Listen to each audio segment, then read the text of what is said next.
vous allez comprendre que le sang des animaux n'avait pas la capacité de sanctifier l'homme, d'enlever le péché, d'ôter le péché. Malgré les sacrifices que le prophète faisait, d'offrir des animaux, mais cela n'abaissait pas la colère de Dieu. Cela n'enlevait pas le péché dans la vie de l'homme. Mais quand Jésus était venu sur la terre, il a coulé son sang. À cause du sang de Jésus qu'on était libéré. À cause du sang de Jésus que nous sommes approchés auprès de Dieu. J'aimerais te dire que un homme ne peut jamais te donner la solution. Ta famille n'a pas la capacité de te donner la solution. Parce que cette femme qui coulait le sang pendant 12 ans, elle a circulé des hôpitaux, mais rien ne marchait pas. Mais quand elle s'approchait de Jésus, elle a trouvé la vie. C'est-à-dire, quand tu t'approcheras de Jésus, son sang va te sanctifier, son sang va te racheter. Le sang de Jésus va te racheter dans la pauvreté. Le sang de Jésus va te racheter dans le malheur. Alors ne crains pas, accroche-toi à Dieu et tu auras la vie. Mets ta foi, ta confiance à Dieu, au sacrifice que Jésus avait fait sur la croix. La croix nous donne la victoire. Le sang de Jésus nous donne la victoire sur nos ennemis. Dans Marc chapitre 5, Jésus est appelé pour guérir la fille de Jaïrus. Mais pendant que Jésus était en route, il y avait une femme qui a décidé de toucher les bords de son vêtement pour être guérie de sa maladie. Or, la femme était souffrante pendant 12 ans. Prophétiquement, la femme représente une postérité. Dans Genèse chapitre 3, Dieu parle de la postérité de la femme et de la postérité du serpent. Mais cela nous ramène à comprendre ceci. Quand on parle de la postérité, on peut voir une nation et une nation peut faire référence au monde. Ce qui veut dire prophétiquement, la femme représentait le monde. Or, le monde était souffrant pendant beaucoup d'années. Depuis la chute d'Adam, Dieu cherchait un moyen de vouloir certainement couvrir ce qui était sa nudité. Alors, pour parvenir à la solution, Dieu a tué un animal et le sang avait coulé ces jours-là pour donner la solution à l'homme, mais cela n'était pas du tout suffisant.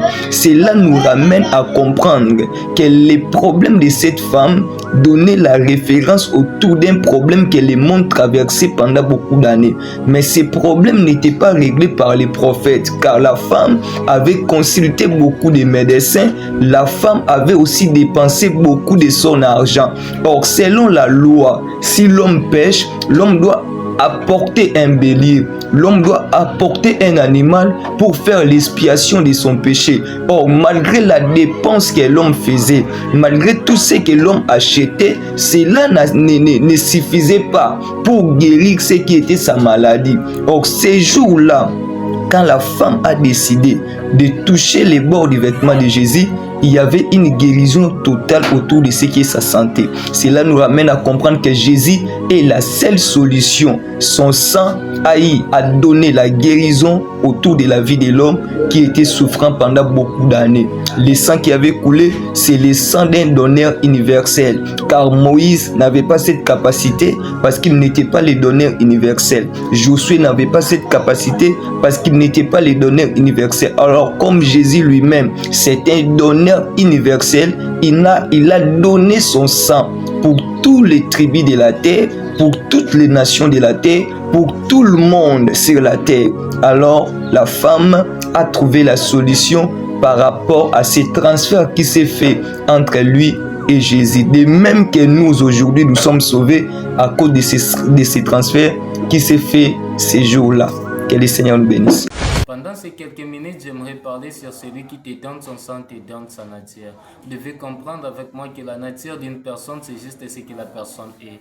L'on n'est pas ce que l'on paraît, on est ce que l'on produit. C'est comme ça qu'il est écrit, vous connaîtrez un arbre par ses fruits. Ce que l'on produit est intérieur. Et vous devez comprendre que le sang est aussi intérieur. C'est comme ça que par ce qui est intérieur, on peut influencer ce qui est intérieur. Ce qui est extérieur ne peut pas influencer ce qui est intérieur. C'est comme ça que lorsque l'homme a chuté, les problèmes de l'homme étaient intérieurs et non extérieurs. Mais quand Dieu va venir, Dieu va les faire, au fait, les habits avec la peau de l'animal. Or, vous devez comprendre avec moi que la peau extérieure, mais le sang intérieur, la peau extérieure, mais la nature intérieure. Malgré, au fait, la peau de l'animal qui n'avait commis aucun péché, cela ne pouvait pas empêcher l'homme, au fait, à donner naissance à un enfant coupable. Cela ne pouvait pas empêcher l'homme à donner naissance à un enfant assassin. Pourquoi? Parce que celui qui te donne son sang te donne sa nature. Malgré la peau de l'animal innocent qu'ils avaient porté, ils n'avaient pas né le sang de l'innocent. C'est comme ça que malgré la peau, ils pouvaient donner naissance seulement à un enfant coupable. C'est comme ça aussi que Jacob va m'appeler pour me dire, papa, vous avez raison. La peau m'a servi au fait de recevoir au fait la bénédiction qui était destinée à Ésaü, mais la peau n'a pas empêché Ésaü à me poursuivre. C'est comme ça qu'il fallait que Dieu puisse changer mon identité, afin qu'Ésaü puisse reconnaître ce que Dieu m'avait donné. J'aimerais dire à quelqu'un, celui qui te donne son sang te donne sa nature. C'est comme ça qu'il fallait que celui qui n'a jamais commis de péché puisse quitter le ciel, cet animal que Dieu avait déshabillé puisse venir. C'est comme ça quand Ésaü va lui voir, Ésaü va dire il n'avait ni beauté ni éclat. Or la beauté et l'éclat sont extérieurs, mais la nature est intérieure. Pourquoi il n'avait ni beauté ni éclat?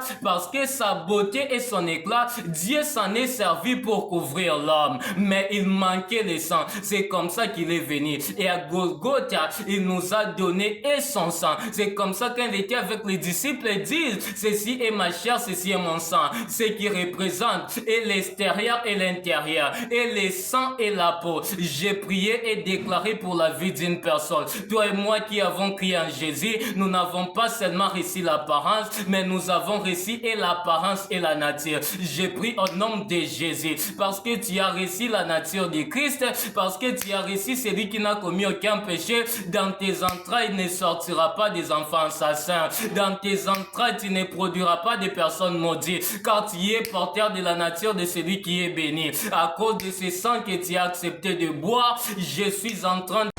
Fils de David, le jour où il a accepté le sacrifice, il s'est offert à la croix. Alléluia. Le jour où son sang a y à couler, c'est ce jour-là que les rideaux du temple étaient déchirés et nous avons eu accès à la grâce. Je viens dire à quelqu'un, à cause du sacrifice de Jésus, nous avons eu accès à la grâce. Nous avons eu accès à la grâce. Nous n'avons plus à nous lamenter. Nous n'avons plus à faire des efforts. Au travers de son sacrifice, au travers du prix que le Seigneur Jésus-Christ a eu à payer à la croix, nous avons eu accès à la grâce. Laisse les autres sacrifier les êtres humains. Laisse les autres se tourmenter, sacrifier les parties de leur corps. Laisse les autres ne pas dormir la nuit pour aller faire des incantations. Laisse les autres aller dans des cimetières pour aller invoquer les esprits. Non, nous on n'a pas à aller faire ce genre de sacrifice, parce qu'il y a une personne qui a déjà payé le prix pour nous à la croix.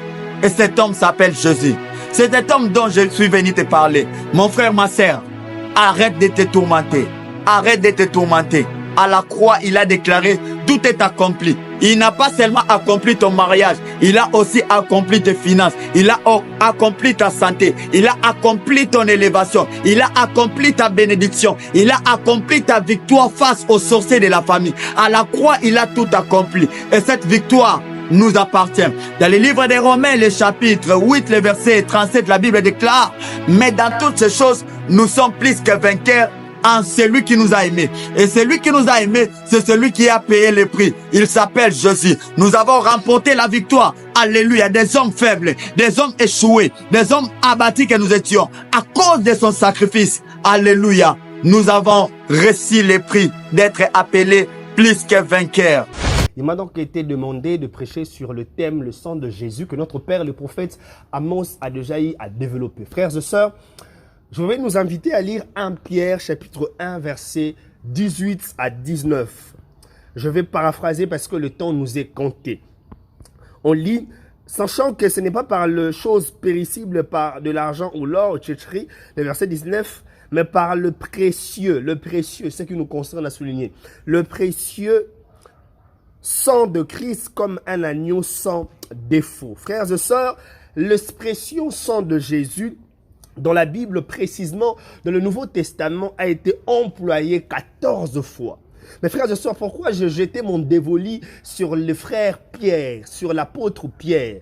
Mes amis, c'est parce que l'apôtre Pierre a expérimenté le sang de Jésus de manière palpable. Rappelez-vous de Gethsémane, alors que Jésus priait, alors que Jésus demandait que, si possible à son Père, que cette coupe se loigne de lui. Pierre a vu le sang de Jésus couler. Rappelez-vous, Pierre a assisté quand Jésus était sur la croix. Quand son sang coulait, Pierre a expérimenté de manière palpable le sang de Jésus. Et c'est pourquoi Pierre écrit, pas comme tous les autres, Pierre appelle le sang de Jésus le précieux sang de Jésus, mes amis. Frères et sœurs, les mots précieux, quelque chose qui a un grand prix, une grande utilité, un grand profit. En grec, étimos, qui veut dire quelque chose qui a d'une grande valeur, quelque chose qui est coûté. Frères et sœurs, ce sang de Jésus est précieux. Dans ce monde, il y a beaucoup de choses qui sont précieuses, de l'argent, de l'or, de bijoux. Mais le sang de Jésus, j'aimerais dire à quelqu'un, est plus précieux que toutes ces choses-là, mes amis. Le sang de Jésus est précieux. Pourquoi le sang de Jésus est précieux? Je vais vous donner des raisons, parce que le temps nous manquerait de dire beaucoup de choses. La première des choses, le sang de Jésus est précieux, parce que le sang de Jésus nous réconcilie avec Dieu. Colossiens 1, verset 20. La réconciliation avec Dieu. Le sang de Jésus nous donne la paix avec Dieu. Pourquoi le sang de Jésus est précieux, comme Pierre le dit? Parce que la deuxième des raisons, frères et sœurs, le sang de Jésus nous donne libre accès dans la présence de Dieu. Hébreux 10, 19. Plus question de sacrificateur seulement. Plus question de prêtre seulement. Tous sommes de prêtres, de sacrificateurs, au moyen du sang de Jésus. Tous, nous avons la possibilité d'aller vers Dieu, de partir vers Dieu. Mes amis, le sang de Jésus, elle est précieux. Parce que premièrement, frères et sœurs, il nous réconcilie avec Dieu. Il nous donne la paix avec Dieu. Et parce que deuxièmement, frères et sœurs, le sang de Jésus nous donne libre accès dans sa présence. Le temps nous manquerait de dire plus. Alors que Dieu vous bénisse. Retenez ces deux choses. Le sang de Jésus, ce n'est pas le sang, n'importe quel sang, c'est le sang qui est précieux. Parce que ce sang nous réconcilie avec Dieu. Et ce sang, frères et sœurs, brise les barrières, nous donne l'accès dans sa présence. Que Dieu vous bénisse. Selon l'une des prédications sur le sang de Jésus à prophète Yannick Amos, il a parlé sur la femme du père des sangs. La Bible déclare, d'abord lui-même, la femme a dit, lorsque je toucherai le bord de vêtement de Jésus, je serai guéri. Or, Yannick, pour le prophète Yannick a dit, lorsque la femme a touché le vêtement, et quand il y a hémorragie, mais le mot qui est remplacé par maquillate.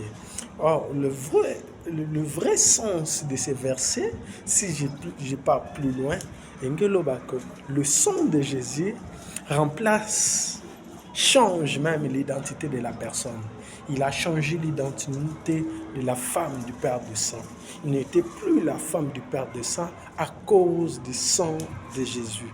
Et si je peux aller plus loin, si vous m'accordez d'aller plus loin, la Bible,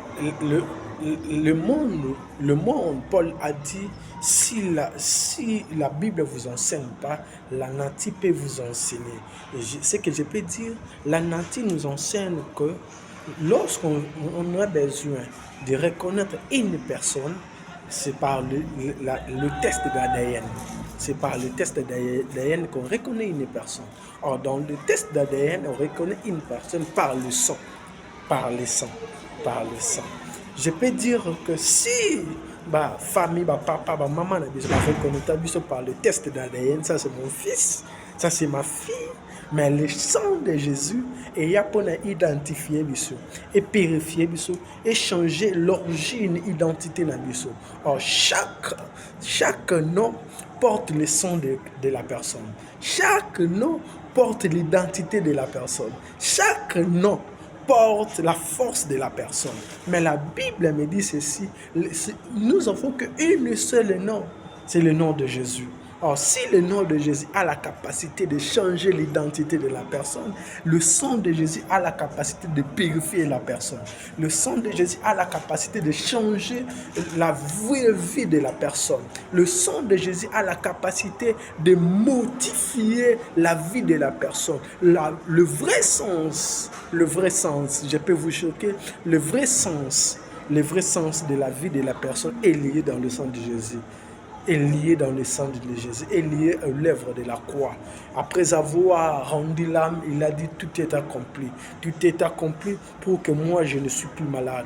Tout est accompli pour na muto azolanda biso abika au nom puissant de Jésus. Amen. La puissance du sang de Jésus-Christ. Je suis dans le livre de Luc chapitre 8 versets 43 à 48. Cette femme qui perdait le sang. Cette femme a souffert depuis 12 ans. Et elle a marché chez le médecin, elle a cherché des gynécologues, etc. de son époque, mais elle n'a éprouvé aucun soulagement, souligne la Bible. Mais lorsqu'elle a entendu parler de Jésus-Christ, elle s'est dit en elle-même que si je puis seulement toucher le pan de sa robe, je serai guérie de mon mal. Et puis, du coup, cette femme est venue chez Jésus. Lorsque Jésus marchait dans la foule, elle a touché le pan de sa robe, elle a touché Jésus, et puis son écoulement de sang s'est arrêté immédiatement. L'interruption a été immédiate. Et maintenant, écoutez, Jésus va ressentir une certaine force le quitter. Or, si nous lisons bien dans la langue française, le mot force est le synonyme du mot puissance. Et donc, la puissance, c'est l'autorité. Cette femme est venue toucher Jésus, et la foi que cette femme avait a fait en sorte que cette force, cette puissance du sang de l'agneau, du sang de Jésus, puisse être contractée à sa maladie et puis lui donner une solution immédiate. Je nous rappelle que le sang dont je suis en train de parler, le sang de Jésus, c'est le sang que les anges ont utilisé. Lorsque la Bible dit dans Apocalypse chapitre 12, verset 11, ils l'ont vaincu à cause du sang de l'agneau. Donc, ils ont vaincu les diables à cause du sang de l'agneau. Donc, Jésus, son sang avait la puissance non pas seulement après sa mort, mais aussi avant sa mort dans l'éternité là-bas. Lorsque le diable avait péché, les anges ont voulu les chasser, l'expulser des cieux. Maintenant, ils n'ont pas trouvé autre chose qui soit plus fort pour vaincre le diable.